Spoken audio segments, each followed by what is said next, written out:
प्यारे बच्चों, आज हम क्लास 10 की विज्ञान विषय की वर्कशीट नंबर 69 को सॉल्व करने जा रहे हैं बेटा, जो आज की डेट में 18/12/2020 को आई है। आज की वर्कशीट का टॉपिक है जीव जनन क्यों करते हैं। तो चलिए आज की वर्कशीट स्टार्ट करते हैं। सबसे पहले हम निषेचन के बारे में जानेंगे। निषेचन वह विधि जिसमें नर युग्मक शुक्राणु व मादा युग्मक अंडाणु आपस में मिलकर युग्मनाज बनाते हैं, उसे निषेचन कहते हैं। क्या होता है जब अंडे का निषेचन नहीं होता? यदि अंडकोशिका का निषेचन नहीं होता तो यह लगभग 1 दिन तक जीवित रहता है। प्रत्येक अंडा से प्रत्येक माह एक अंड का मोचन करता है।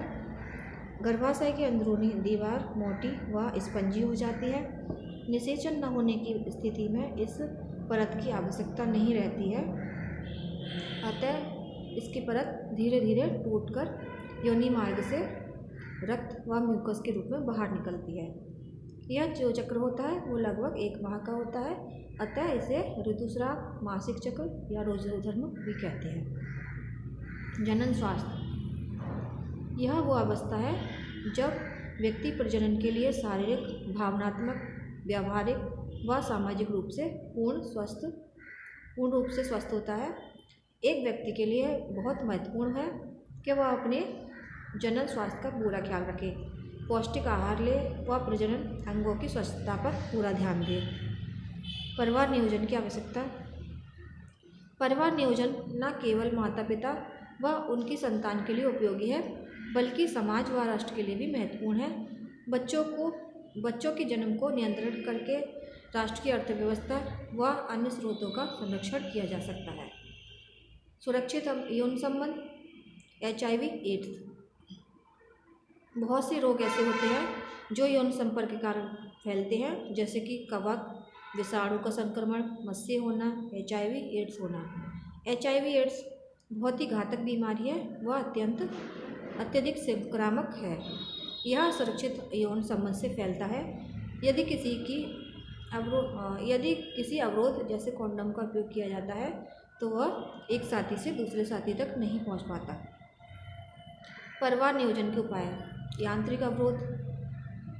बेटा परिवार नियोजन के यहाँ पर 4 उपाय दिए गए हैं। पहला यांत्रिक अवरोध, दूसरा है हार्मोनल के संतुलन में परिवर्तन, तीसरा है IUD, चौथा है सरल क्रिया। तो ये 4 उपाय से हम परिवार को नियोजित कर सकते हैं या परिवार नियोजन कर सकते हैं। पहला है यांत्रिक अवरोध। इस विधि में नर शुक्राणु अंडकोशिका के पास नहीं पहुंच पाते, उनके बीच में अवरोध होता है, उदाहरण कॉन्डोम। हार्मोन के संतुलन में परिवर्तन। इस विधि में हार्मोन के संतुलन के कारण समय पर अंडे का मोचन नहीं होता, अतः निषेचन नहीं हो पाता। यह असंतुलन गर्भ निरोधक गोलियों या इंजेक्शन के द्वारा होता है। लंबे समय तक इसका सेवन करना स्वास्थ्य के लिए हानिकारक है। IUD intra uterine device. इस विधि में डॉक्टर द्वारा महिला के शरीर में एक यंत्र लगा दिया जाता है जो शुक्राणु को अंडाणु तक पहुंचने से रोकता है, उदाहरण कॉपर्टी। शल्य क्रिया। इस विधि के द्वारा युग्मक का स्थानांतरण रुक जाता है। यदि पुरुषों में शुक्रवाहिका को अवरोध कर दिया जाता है जिससे शुक्राणुओं का स्थानांतरण रुक जाता है, इसे वैक्सेक्टमी कहते हैं। महिलाओं की अंडवाहिनी को अवरोध कर दिया जाता है तो अंड गर्भाशय तक नहीं पहुंच पाता और निषेचित नहीं होता, इसे ट्यूबरेक्टमी कहते हैं। तो चलिए आज के जो वर्कशीट है उसके क्वेश्चन आंसर देख लेते हैं। पहला क्वेश्चन है निषेचन क्या होता है? क्या होता है जब अंडे का निषेचन नहीं हो पाता? तो निषेचन क्या होता है यहाँ से लिख सकते हैं। निषेचन वह विधि है जिसमें नर युग्मक शुक्राणु या मादा युग्मक अंडाणु आपस में मिलकर युग्मन बनाते हैं, ये निषेचन कहते हैं।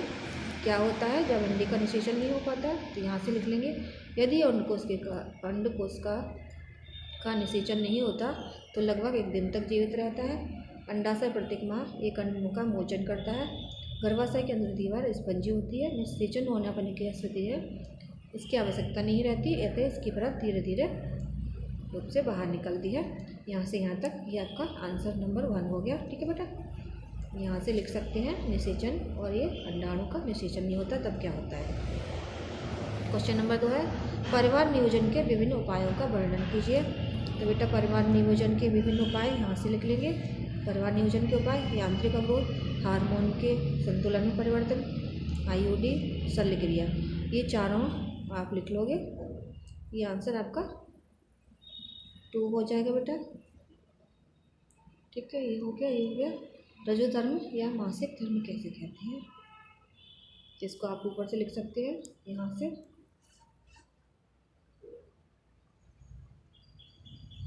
अंडाशय प्रति माह एक अंड का मोचन करता है। अंडाशय की अंदरूनी दीवार मोटी या वह स्पंजी हो जाती है। निषेचन न हो पाने की स्थिति में इस परत की आवश्यकता नहीं रहती, अतः इसकी परत धीरे धीरे टूटकर योनि मार्ग से मूत्र, योनि मार्ग से रक्त व म्यूकस के रूप में बाहर निकलती है। यह चक्र हर माह होता है। इसे ही ऋतुस्राव, मासिक चक्र या रजोधर्म कहते हैं। ठीक है बेटा, यहाँ से आपका आंसर नंबर 3 हो जाएगा। नोट कर लेंगे सारे बच्चे।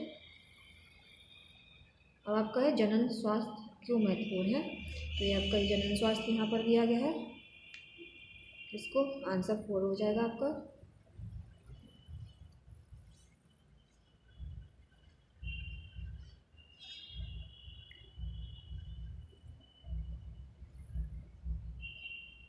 HIV एड्स से बचाव कैसे किया जा सकता है। तो बेटा HIV एड्स से बचाव इस प्रकार किया जा सकता है। असुरक्षित यौन संबंध से फैलता है। यदि किसी अवरोध या कॉन्डम का उपयोग किया जाए, एक शादी से दूसरी शादी तक नहीं पहुंचता, तो अवरोध का उपयोग किया जाए। अवरोध को उपयोग करके किसी भी इसको रोका जा सकता है। तो आज की वर्कशीट यहाँ पर कंप्लीट होती है आपकी। वीडियो अच्छी लगे तो वीडियो को लाइक करिए। चैनल पर नए हैं तो चैनल को सब्सक्राइब करना ना भूलें। वीडियो को देखने के लिए धन्यवाद।